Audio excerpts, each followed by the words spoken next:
13h28, bienvenue dans le magazine du dimanche.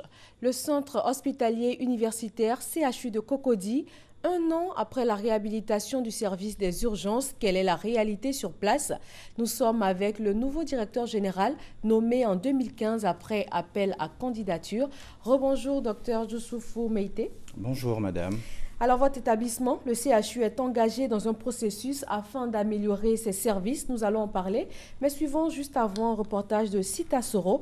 Il a été réalisé sur place au CHU. Merci. Sa mort a fini par devenir le symbole d'une cause populaire, celle de voir la condition des soins s'améliorer dans les hôpitaux. Mars 2014, Awa Fadiga, jeune mannequin, trouve la mort dans les urgences du CHU de Cocody, faute de soins. Quelques mois plus tard, le gouvernement décide de la fermeture du service des urgences de cet hôpital. Objectif, procéder à sa réhabilitation et à son équipement pour que pareil drame ne s'y produise. Ce service a réouvert ses portes voilà un an et ne désemplit pas. De très bonne qualité de soins. La première année qu'au moment où je venais ici avec mon père, il était inconscient. Mais présentement, il cause, il mange, il y a vraiment un grand changement au CHU. Le personnel est présent, toujours auprès des malades. Mon mari qui est malade, donc il est envoyé. Ils l'ont bien reçu. On s'occupe de lui. J'espère que ça va continuer comme ça toujours, quoi. Le service a fait sa mue. Locaux propres et aérés avec salle d'attente, une literie neuve, surtout un matériel pas seulement neuf, mais de pointe. Côté service, la célérité semble être le maître mot. Dès l'arrivée d'un patient, brancardiers, infirmiers et médecins, tous se mobilisent pour lui porter assistance. Toutefois, des attentes demeurent. C'est ma belle-sœur qu'on a accompagnée aux urgences. À notre arrivée, elle est restée longtemps dans l'ambulance du SAMU qui l'a transportée parce qu'il y avait une insuffisance de lit. Un lit a été déplacé d'un autre service pour les urgences. Et du coup, ce lit n'est pas adapté pour une personne affaiblie, puisque généralement les personnes arrivent fatiguées aux urgences. Il faudrait qu'il se penche sur la capacité d'accueil. Si l'État peut encore perfectionner ce qu'on a, ce qu'ils ont comme appareil, vraiment, ça va beaucoup nous faire plaisir. Depuis sa réouverture, le service des urgences du CHU de Cocody reçoit en moyenne 30 malades par jour avec une capacité de 96 lits. Une capacité d'accueil qui reste encore insuffisante pour la prise en charge. Docteur Meïté, on vient de le voir, certains patients sont satisfaits, d'autres attendent plus. Alors, quels sont les problèmes rencontrés au quotidien? Quelles sont les plaintes les plus courantes que vous recevez des patients? Merci madame. Comme on a vu dans l'élément, nos problèmes sont liés en fait à l'affluence. Le grand taux de fréquentation de nos structures qui nous cause souvent des désagréments. Voilà, donc des problèmes liés à l'accueil en général. Voilà. On a, comme vous l'avez dit, en moyenne 362 admissions par semaine. Et en plus de ces 362 admissions, on a en général en Afrique, pour un malade, 4-5 accompagnants. Ce qui nous impose en fait une prise en charge de 1500 à 2000 personnes par semaine, ce qui n'est pas évident. Concernant le temps de prise en charge, pourquoi est-ce qu'il est si long souvent aux urgences? Des patients peuvent attendre 2-3 heures, même toute une matinée avant d'être pris en charge. Pourquoi? Merci. En fait, c'est le lieu de rappeler ici à la population que les urgences en fait, sont catégorisées. On a des urgences objectives et des urgences subjectives. Ce qui fait qu'au niveau du CHU de Cocody, nous avons essayé de mettre en place une zone de triage. Donc parmi les urgences, c'est en fait les cas les plus urgents qui doivent être pris en charge. Et donc ce n'est pas le premier venu qui est pris en charge. Donc c'est les soignants qui sont les mieux habilités à déterminer la situation d'urgence des malades. Donc il faudrait qu'on communique, c'est vrai, parce que l'individu qui arrive, pour lui, il est dans une situation d'urgence, qu'elle soit subjective ou pas. Il faut arriver à le rassurer pour dire que même s'il attend, c'est parce qu'il y a un cas plus urgent que lui et qu'in fine, il n'y a pas trop de grands risques pour lui, il sera pris en charge. Donc nous allons faire des efforts et nous faisons des efforts pour mieux communiquer avec la population sur ces délais de prise en charge. Vous avez parlé de zone de triage, comment est-ce que cela se traduit concrètement?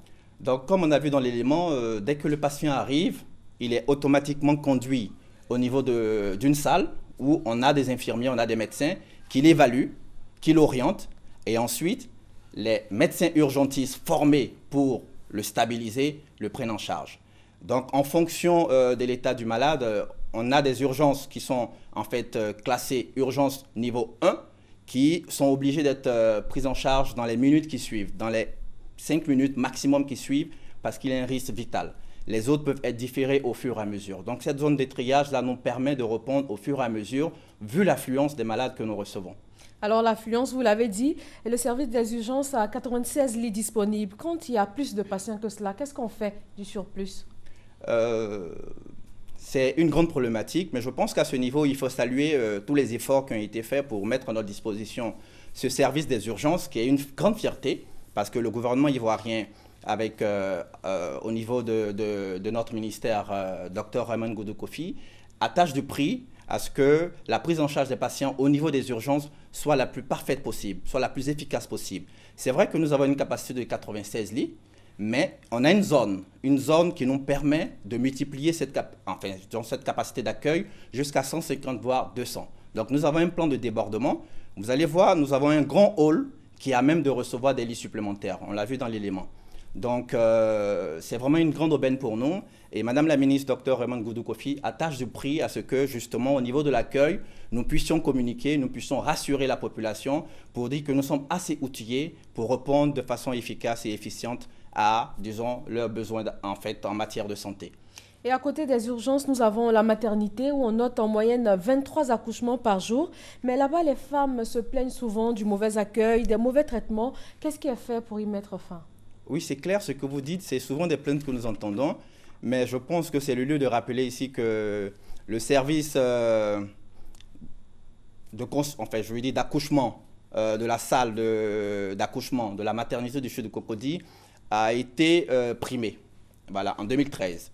Comme on a reçu le premier prix de la qualité, le premier prix ivoirien de la qualité. Nous sommes engagés vraiment dans l'amélioration de nos procédures. Les procédures existent et c'est vrai qu'il y a une affluence. Aujourd'hui, une chose est de mettre en place les procédures, mais une chose est de les respecter. Donc, nous mettons en place un mécanisme d'évaluation des pratiques professionnelles de façon régulière afin que justement la prise en charge des patientes puisse être la mieux efficace possible et la mieux efficiente possible. Nous prenons sur nous toutes les plaintes, toutes les attentes des populations, mais nous sommes engagés dans un processus de qualité. La preuve, premier prix ivoirien de la qualité en 2013, nous poursuivons au fur et à mesure, disons, la qualité de nos services. Cela est un primordial pour nous.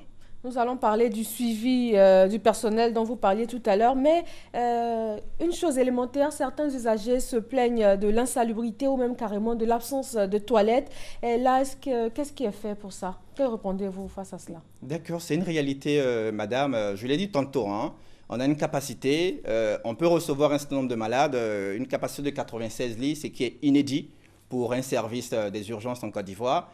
En fait, c'est pratiquement un hôpital dans un hôpital. Je pense que c'est la vision de Madame la ministre de faire en sorte d'offrir le mieux possible à la population.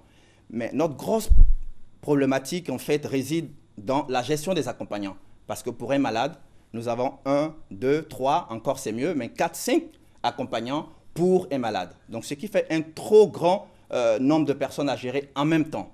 Avec l'utilisation de nos installations, bon, cela cause souvent des désagréments. Et d'ailleurs, c'est le lieu de profiter de votre antenne pour dire que dans les jours qui viennent, nous allons prendre des mesures assez draconiennes. Il faudrait que la population comprenne que c'est pour leur bien. Nous allons faire en sorte que les accompagnants soient identifiés et qu'on ait au maximum par patient un accompagnant. Et que les autres puissent arriver pour rendre visite à leurs patients aux heures de visite. Le matin, l'après-midi et le soir. Mais il faudra respecter de façon rigoureuse les heures de visite. Mais docteur Meïté, est-ce que le fait qu'il y ait autant d'accompagnement, ce n'est pas parce que les personnes craignent un mauvais traitement ou une mauvaise prise en charge de leurs parents? Ils ne se disent pas que quand on arrive au CHU, on n'est pas accompagné, donc il faut que nous-mêmes on soit là. Est-ce que ce n'est pas dû un peu à cela aussi? Oui, c'est clair en fait. C'est ce que j'ai dit tantôt. Nous sommes sur le plateau aujourd'hui vraiment pour rassurer la population. Parce que l'objectif principal, c'est de faire en sorte que le CHU paraisse être un établissement socialement intégré qui inspire confiance à la population. Il faudrait que la population nous fasse confiance.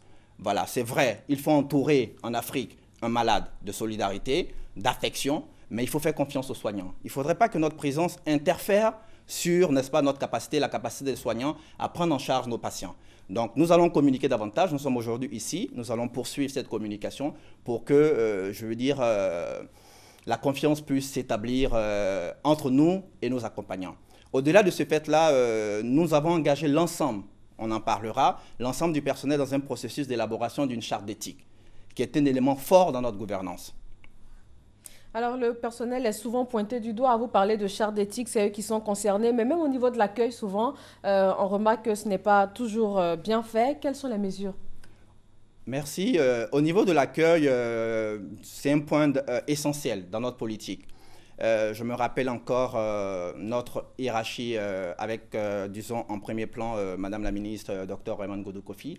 Elle attache du prix, non seulement au niveau de l'hygiène, mais surtout au niveau de la qualité de l'accueil. Parce que si nous voulons une prise en charge de qualité, nous devons commencer par l'accueil. C'est un peu 50% du chemin. Hein.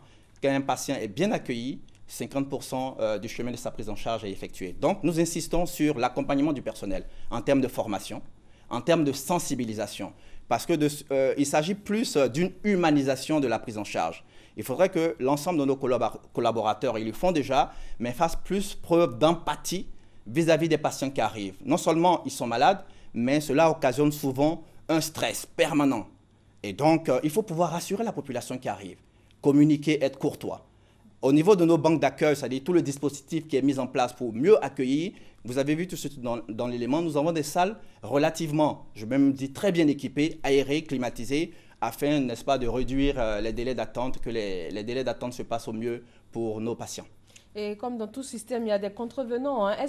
Quelles sont les mesures, quelles sont les possibilités que les patients ont quand ils ne sont pas bien accueillis, quand on ne s'occupe pas bien d'eux? Est-ce qu'ils ont des possibilités de se plaindre? Est-ce qu'il y a des sanctions qui sont prévues contre ces personnes? Oui, tout à fait.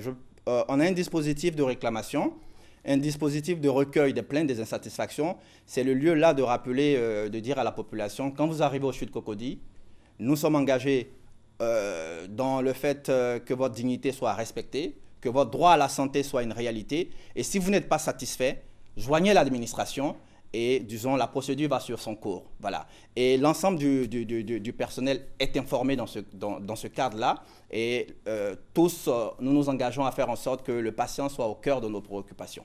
Vous parliez tout à l'heure d'une charte d'éthique, mais on sait que les médecins et les infirmiers prêtent serment avant de prendre fonction. Quelle sera donc la différence avec votre charte d'éthique que vous êtes en train de mettre en place au CHU de Cocody? Oui, en fait, la charte d'éthique, c'est vraiment un processus participatif.